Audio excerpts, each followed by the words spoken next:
अस्सलाम वालेकुम व्यूअर्स। अज असी चला रहे हैं गेम स्टार्ट कर रहे हैं। तो गड्डी सानू आया मिली है। तो गड्डी चेक करो जी, गड्डी कितनी खूबसूरत है। तो गड्डी की लुक चेक करो। असी लगे गेम स्टार्ट करन तो बंदा साडा बह गया विच। गड्डी होगी स्टार्ट तो लगे टुरन टुरपा गड्डी गई हुई है टुर।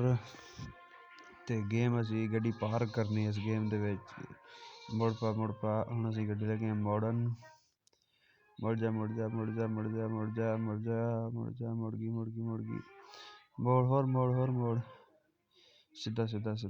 सीधा इतो मोड़ ला मुड़ गई गड्डी होगी पार्क।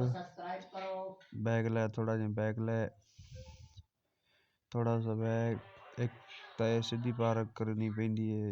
सीधी पार्क ना करिए फिर पार्क नहीं होंदी। थोड़ा होर पीछे कर यार, होर पीछे कर हुण आगे करो गड्डी और की पार्क। ओके।